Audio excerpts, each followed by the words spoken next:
So I will tell you stories. Stories about the Eucharist, about weddings, about anointing of the sick, about confession, and about blessing. Stories about my experiences and the experiences of men and women in my surrounding. I start with Eucharist. I begin with a story that happened 50 years ago. A friend, a married theologian, got a job as a parish assistant in a village. The priest was over 80 years old and very ill.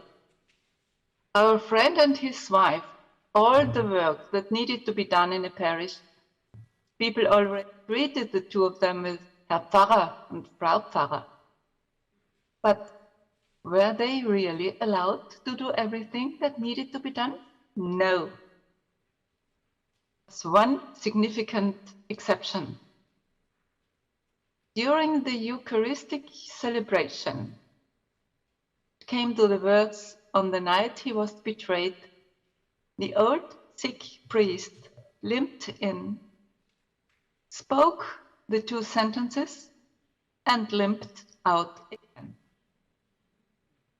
We all felt how wrong that was and how undignified for all involved and how ridiculous.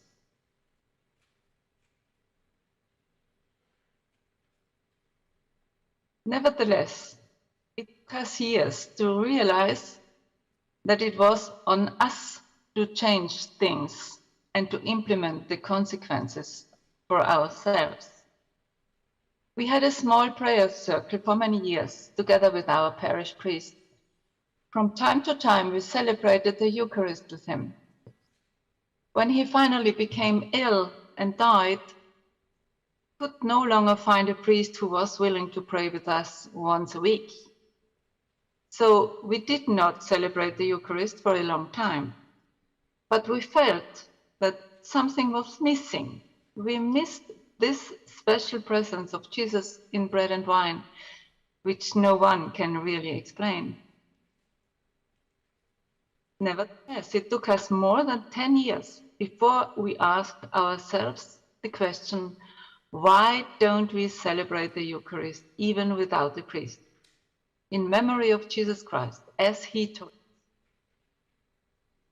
And again, a couple of years went by before we dared jump over our acquired shadows and celebrated the Eucharist without the priest.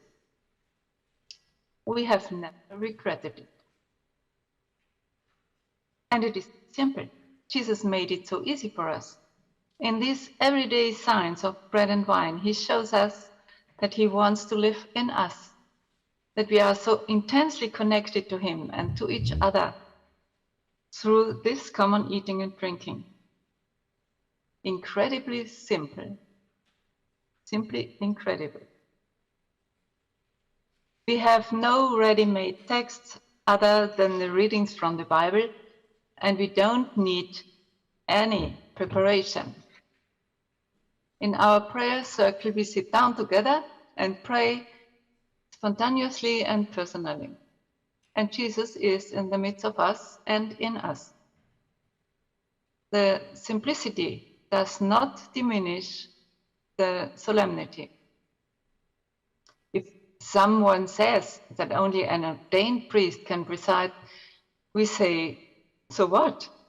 We are all baptized, we are a royal priesthood. And Jesus asked his people on that long ago Thursday, do this in memory of me. And we follow him and do it. Those were my stories.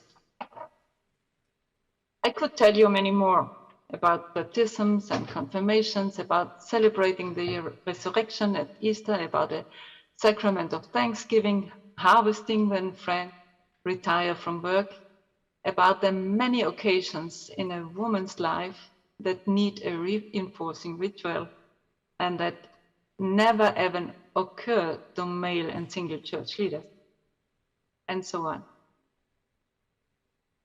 Hopefully, my stories make it clear that the reform of our church must, to a very significant extent, come from the grassroots. That is, from us. We have people among us who have the fighting or warrior gene and all the theological competence and an unlimited tolerance of frustration. And I'm very, very grateful to Mary McAleese for her clear words. It is important that they stand up to the church leadership when it is on a wrong path. But even if you don't have this fighting gene, you can begin to renew the church around you. Decide on your own personal pace. Take your time. Go slowly, but go. Implement your own ministry. There is so much to do. And Jesus is waiting. Thank you for listening.